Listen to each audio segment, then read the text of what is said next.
Hello friends, today we are going to learn second poem of our 11th English textbook, and the name of the poem is The Sower. The present poem is written by Victor Hugo. Victor Hugo was a French romantic poet, novelist and dramatist, and this poem is translated into English language by Torulata Datta. Torulata Datta was a Bengali poet, also known as Toru, and she is considered to be the first Indian poetess to write verses in English and French. She wrote and translated dozens of poems. Now let's see theme of the poem. The Sower is a translation of Victor Hugo's poem Saison des Similes, Le Sower. It is translated by Torulata Datta from French to English. The Sower is a poem about a farmer who is sowing seeds. He has seen many bad harvests in his life. However, he is optimistic of having a good harvest every time he tosses grain. विद्यार्थी मित्रांनो, कवितेच्या शीर्षकाचा जर विचार केला तर sober या शब्दामध्ये so म्हणजे पेरणे SOW आणि सोवर म्हणजे पेरणी करणारा म्हणजेच शेतकरी. या कवितेमध्ये एक शेतकरी आहे की जो नेहमीच बियाणांची पेरणी करत असतो. He has seen many bad harvest in his life. त्याने त्याच्या जीवनामध्ये अनेक वाईट हंगाम पाहिलेले आहेत, पण तरीसुद्धा ही इज ऑप्टिमिस्टिक. तो आशावादी आहे की कधीतरी एक चांगला हंगाम येईल आणि त्याला आनंद होईल. Now let's see ice breakers activities. Make a list of words related to agriculture. Agriculture म्हणजे कृषी संबंधी किंवा शेतकी संबंधी. कृषी संबंधित जितके पण वर्ड्स म्हणजे शब्द आहेत त्यांची आपल्याला लिस्ट बनवायची आहे, म्हणजे यादी बनवायची आहे. And the answer is farmer, crop, fields, so, reap, plug, irrigate, rainfall, bumper harvest. These are all the words related to agriculture. Second question, discuss the activities carried out by a farmer. म्हणजे फार्मरकडून शेतकऱ्याकडून पार पाडल्या जाणाऱ्या activities क्रिया कोणत्या आहेत? Answer is plugging म्हणजेच नांगरणी करणे, सोविंग म्हणजेच पेरणी करणे, इरिगेशनचा अर्थ होतो पाणी पुरवठा किंवा जलसिंचन, अँड हार्वेस्टिंग म्हणजे कापणी. Next question, in our country engineering, teaching and medical fields are much sought after म्हणजे मागणी असलेला. आपल्या देशामध्ये इंजिनिअरिंग म्हणजेच अभियांत्रिकी, टीचिंग शिक्षण क्षेत्र अँड मेडिकल फील्ड्स आणि वैद्यकीय क्षेत्र यांना हे व्यवसाय जे आहेत ते जास्त मागणे असणारे आहेत. Other professions, occupations though they make a significant contribution to the country do not get their due. आणि इतर जे प्रोफेशन्स म्हणजे उद्योजक आहेत, ऑक्युपेशन्स जे व्यवसाय आहेत, though they make a significant contribution जरी ते महत्त्वपूर्ण असं सहाय्य करता आहेत टू द सोसायटी आपल्या समाजासाठी, तरीसुद्धा do not get their due त्यांना त्यांचा हिस्सा किंवा वाटा मिळत नाही. का? ते प्रोफेशन्सची यादी तुम्हाला एकीकडे दिलेली आहे आणि ते न करण्यामागची जी कारणं आहेत ती आपल्याला दुसऱ्या कॉलममध्ये लिहायची आहेत. First is already given to you, farming is highly unpredictable economic gain. Unpredictable म्हणजे अप्रत्याशित, म्हणजे ज्याचा आपण भाकीत करू शकत नाही असा हा उद्योगधंदा आहे. आणि इकॉनॉमिक गेन की ज्याच्यामध्ये आर्थिक नफा किती आहे हे माहीत नसल्यामुळे फार्मिंग या प्रोफेशनला या फील्डला कमी मागणी आहे. सेकंड, कन्झर्वन्सी वर्कर्स म्हणजे पुराणमतवादी असे कामगार. त्याचं रिझन आहे इन्व्हॉल्व हेल्थ रिस्क.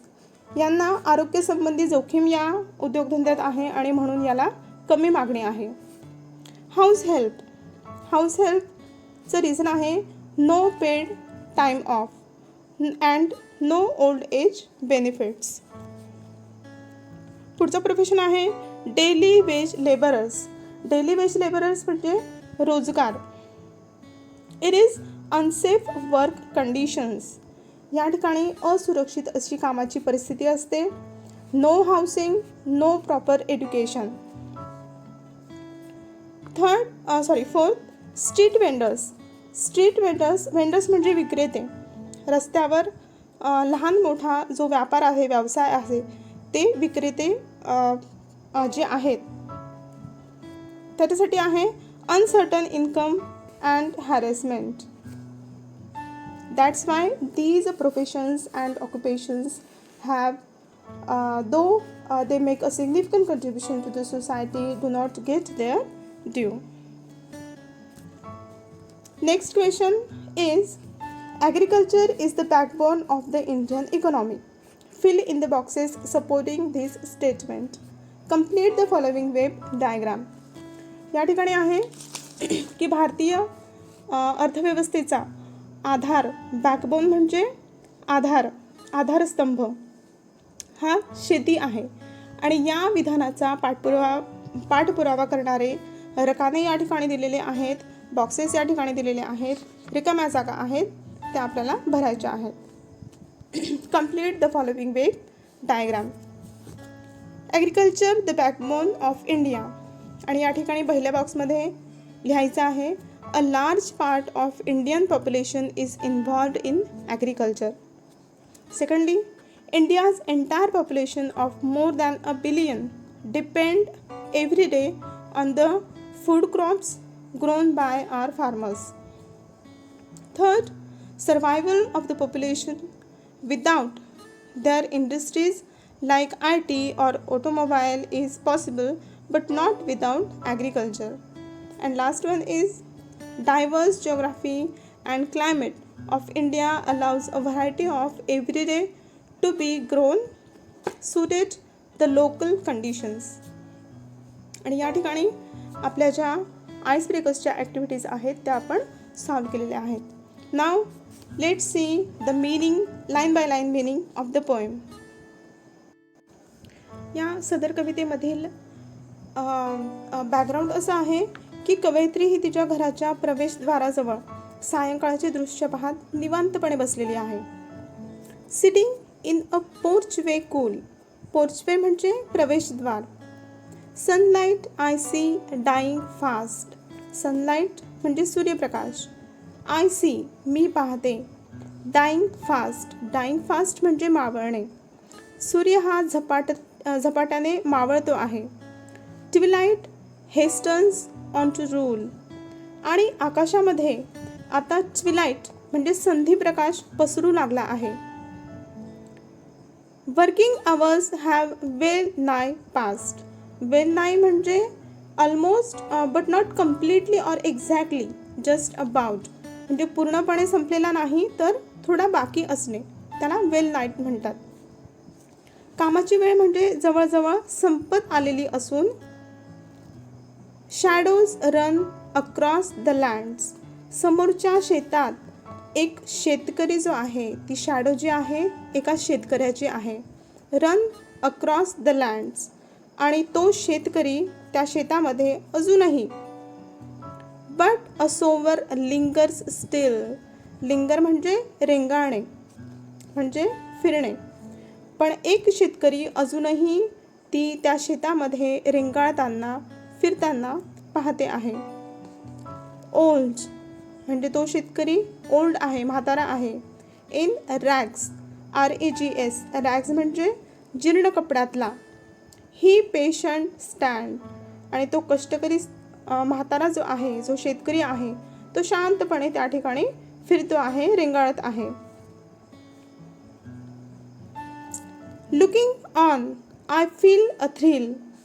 त्या शेतकऱ्याला त्या शेतामध्ये चिकाटीने काम करताना पाहून कवयित्रीच्या मनामध्ये थ्रिलचा अर्थ या ठिकाणी विलक्षण आदर असणे. अतिशय आदराची भावना आलेली आहे आणि आपुलकीची भावना दाटून आलेली आहे. ब्लॅक अँड हाय. अतिशय काळीशार. अँड हाय म्हणजे उंच. हीच सिल्युएट म्हणजे अतिशय काळोख आहे आणि फक्त आकृती. The meaning of silhouette is outline of someone against a brighter background. म्हणजे मागे जर प्रखर प्रकाश असेल तर केवळ बाह्याकार अशी दिसणारी काळी आकृती, तिला सिल्युएट असं म्हणतात. Black and high his silhouette dominates the furrows deep. Furrows म्हणजे मातीमध्ये चर पाडणे, नांगराने केलेली चाचणी, त्याला फरोज असं म्हणतात. आणि या शेतामध्ये, नांगरलेल्या शेतामध्ये ही शेतकऱ्याची भव्य आणि काळी अशी आकृती दूरवरपर्यंत पसरलेली कवयित्रीला दिसते आहे. Now to sow the task is set. आणि आता शेतकरी पेरणीच्या कामासाठी सेट म्हणजेच सज्ज झालेला आहे. Soon shall come a time to reap. आणि पेरणी झाल्यानंतर लवकरच पीक कापणीला येईल. Marches he along the plain to and fro and scatters wide from his hands the precious grain. आणि अशा पद्धतीने ट्रू अँड फ्रो म्हणजे पुढे मागे होणे. हातातील धान्याचे मौल्यवान मोती तो ओळीने जमिनीवर पसरवत पुढे जातो आहे. आणि त्याचं हे जे काम आहे पेरणीचं, हे काम कवयित्री अतिशय गर्क होऊन पाहत राहते. Muse I. म्यूज म्हणजे मग्न होणे. As I see him stride darkness deepens. अंधार जो आहे तो आणखी डीप म्हणजे गडद होणे. उजेड आता हळूहळू मंदावतो आहे आणि अंधार आणखीनच जास्त गडद होऊ लागत आहे. Fades the light.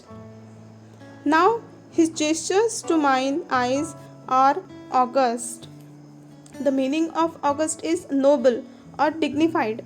म्हणजे या शेतकऱ्याची जी ही प्रतिमा आहे ती जास्तच उदात्त आणि ओजस्वी, भव्य दिव्य अशी भासते आहे. And strange his height seems to touch the starry skies.